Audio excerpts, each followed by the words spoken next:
A diminuição de investimentos em ciência e tecnologia tem agravado a condição do setor no Brasil. Os cortes pioraram com a atual gestão presidencial. Queda da economia, aumento da pobreza e a marca de quase 500 mil mortos durante a pandemia. Estas são apenas algumas insatisfações que motivam as mobilizações no próximo dia 19. Você tem dúvidas a respeito da vacina? Fique com a gente que logo mais responderemos aqui. Eu sou Emília Bisotto e está começando agora o Central do Brasil. Central do Brasil. Apesar de já estarmos no segundo ano de pandemia no Brasil, muita gente ainda tem dúvidas a respeito do coronavírus e também sobre a vacinação. Notícias falsas a respeito da vacinação também têm contribuído para a confusão a respeito do tema. Moradores das cidades do Distrito Federal, Pernambuco e São Paulo enviaram as dúvidas para a gente. O médico Aristóteles Cardona responde agora na reportagem de Afonso Bezerra. Confira. Trilhos do Brasil. A população tem muitas dúvidas sobre a campanha de vacinação. A nossa reportagem recebeu algumas perguntas que foram enviadas para o médico Aristóteles Cardona responder. A primeira delas é a da estudante Luma Agra, de Pernambuco. Eu gostaria de saber se existe um prazo para tomar a segunda dose da vacina. E se não tomar na data indicada, perde o efeito da primeira dose? Obrigado por tua pergunta, Luma. A principal resposta, o que é fundamental, é que não perde efetividade se atrasar a segunda dose. É lógico que as pesquisas foram feitas em cima de um período específico, para cada vacinação. Mas, até por outras experiências que a gente conhece, de outras vacinas, não há perda dessa efetividade, mas reforço, é preciso que ela seja feita, porque a efetividade completa, digamos assim, a gente só vai atingir com as 2 doses realizadas. Meu nome é Vitória Rezende, eu sou estudante e moro no Distrito Federal. Eu queria saber se existe a contraindicação da vacina para as gestantes e se existe algum momento da gestação que elas não podem tomar a vacina. O que dá para falar sobre isso é que, apesar de algumas considerações que têm sido feitas em alguns locais com relação às vacinas, tudo isso como um cuidado a mais, vamos dizer assim, de uma maneira em geral, não há contraindicações para as vacinas que estão sendo utilizadas hoje para gestantes. E também não há nenhum momento em específico na gestação que a vacina deva ou que não deve ser feita. Então pode fazer com tranquilidade, pode fazer com segurança as mulheres que estão gestantes, logicamente observando que estão orientando as autoridades de vacinação em cada localidade, mas é muito importante, reforço que é importante e fundamental a vacinação nesse período. Meu nome é Patrick Brua, eu falo aqui do Guarujá e eu trabalho com distribuição audiovisual. Eu queria saber por que a vacina de Janssen só precisa de uma dose e se no futuro a gente vai ter que tomar reforço dela também. Visto que, por um motivo ou por outro, as vacinas, às vezes, as segundas doses das vacinas terminam atrasando um pouco. A verdade é que hoje, apesar de a gente saber que as vacinas foram testadas em determinado período, não há apontamento nenhum de que há perda de efetividade dessas vacinas por atraso nessa segunda dose. É fundamental a importância que se faça essa segunda dose para complementar, para que a gente, de fato, atinja o que a gente quer de imunidade com cada uma. Cortes no investimento à ciência têm prejudicado o desenvolvimento do setor e também o combate ao coronavírus no Brasil. A pandemia chegou num momento vulnerável para o país, uma vez que o investimento público do governo federal em ciência e tecnologia diminuiu drasticamente por conta de cortes de bolsas de pesquisa e a falta de equipamentos tecnológicos em laboratórios e universidades.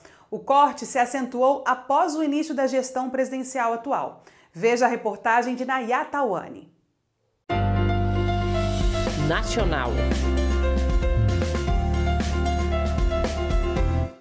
Enquanto vários países no mundo avançam no investimento na ciência, o Brasil segue na contramão. De acordo com um relatório da Unesco, a porcentagem de investimento do PIB brasileiro na ciência foi de 1,26%, número inferior à média mundial, que é de 1,79%. Esses dados refletem os efeitos do atual bloqueio de mais de 90% do Fundo Nacional de Desenvolvimento Científico e Tecnológico, o principal recurso federal para o setor, totalizando cerca de 5 bilhões de reais contingenciados pelo governo. Fernanda Sobral, da Sociedade Brasileira para o Progresso da Ciência, a SBPC, nos conta que o atual governo tem atacado a ciência no Brasil. O atual governo tem praticado o negacionismo científico. E esse negacionismo se constata por meio da negação das evidências científicas, quer dizer, durante a pandemia, por exemplo, não se considera os aconselhamentos provenientes da ciência. Essenciais para o desenvolvimento científico, as universidades federais têm enfrentado dificuldades em manterem as pesquisas com baixo orçamento, com corte de R$1 bilhão neste ano de 2021. A Associação Nacional dos Dirigentes das Instituições Federais de Ensino, a ANDIFES, avaliou que as universidades brasileiras podem ter que paralisar as atividades em cerca de 3 meses se não houverem investimentos. A pesquisadora do Rio Grande do Sul, Fernanda Rodrigues, expõe a dificuldade que tem tido para manter as pesquisas. Vivemos, então, um cenário de muito medo e insegurança, pois a gente convive aí com constantes notícias sobre cortes na educação, cortes de bolsa, falta de investimento na ciência, sendo que a gente vê que é a única saída para essa situação toda, né? Entidades e organizações da ciência estão se manifestando contra o contingenciamento de Bolsonaro e cobrando a liberação do fundo para o setor. Dia 19 de junho, movimentos populares convocam mais um protesto contra o atual governo, pedindo impeachment do presidente Jair Bolsonaro. A falta de planejamento para o início das vacinas, o incentivo ao uso do kit cloroquina e a marca de quase 500 mil óbitos durante a pandemia acentuaram mais posicionamentos contra a atual gestão.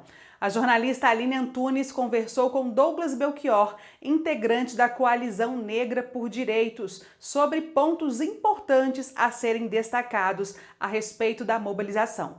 Confira. Entrevista Central.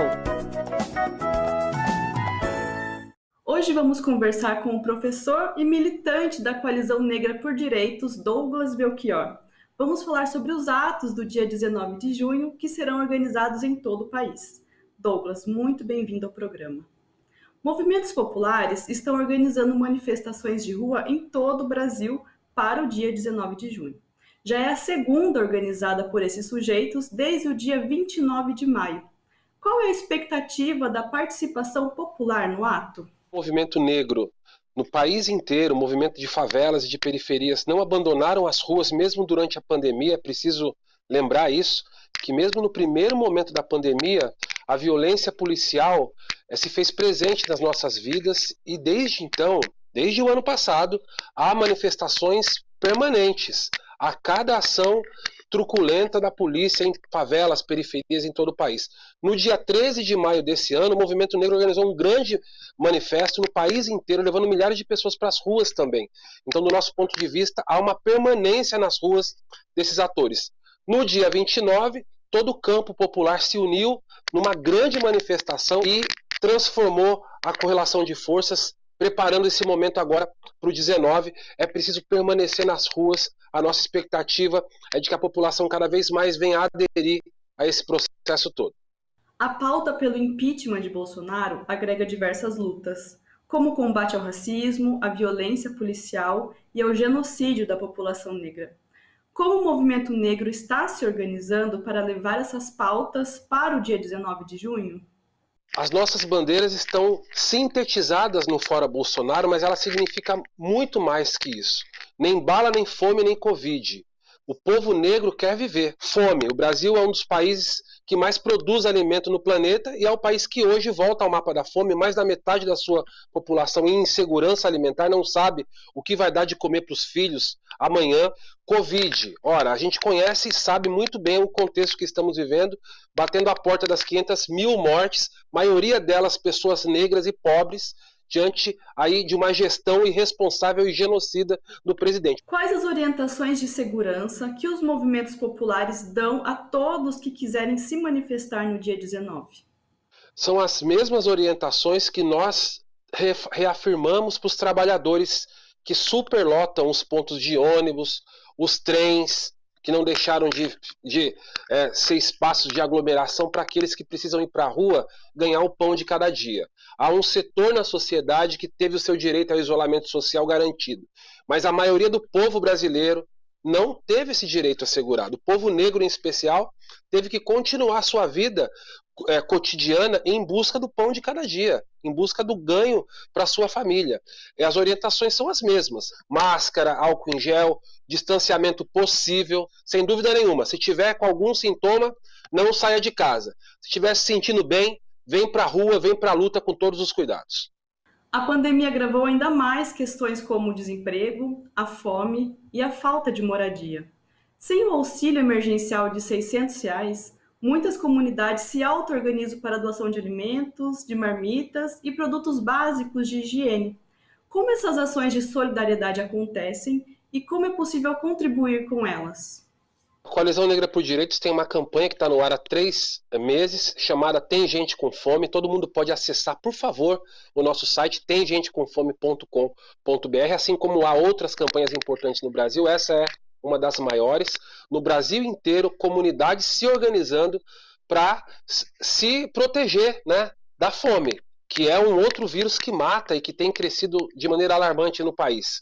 Essa campanha Tem Gente com Fome já alimentou mais de 60 mil famílias em todo o país, desde o Acre, passando pelo Amapá, chegando no Rio Grande do Sul.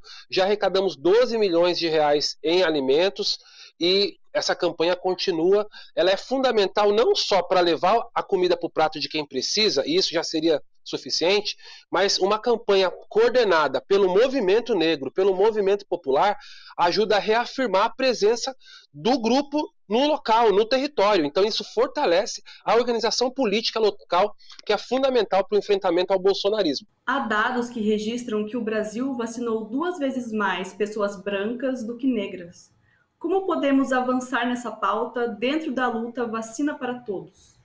Avançar na pauta da vacina é preciso enfrentar o racismo. O racismo é um elemento que estrutura as relações e a dinâmica social em todas as dimensões da vida. Como é que você pode explicar que tem mais vacinas para brancos do que para negros? Olha, primeiro que os postos de saúde estão alocados em regiões muitas vezes que têm menos acesso das pessoas negras, né? Bairros e comunidades distantes, problema de locomoção, o problema da informação e da fake news que atinge muito mais os mais pobres, e nós estamos falando de um contingente que tem maioria negra, né? A resistência à vacina.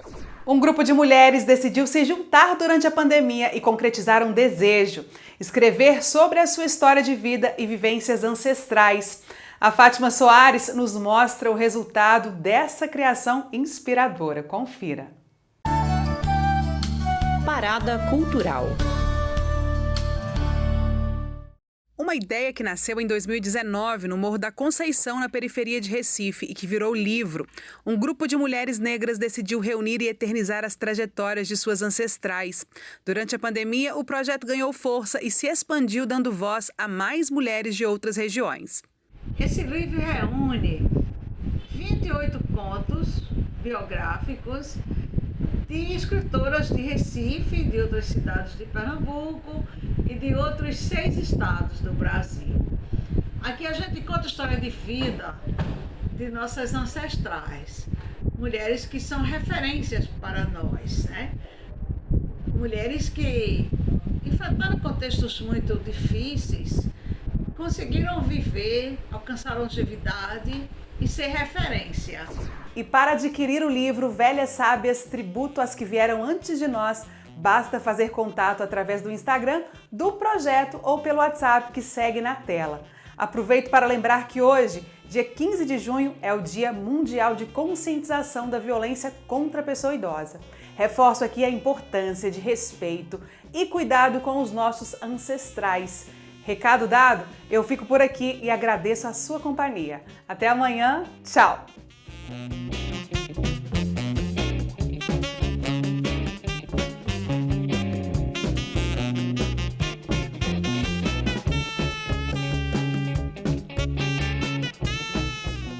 Central do Brasil, a rede de comunicação dos movimentos populares.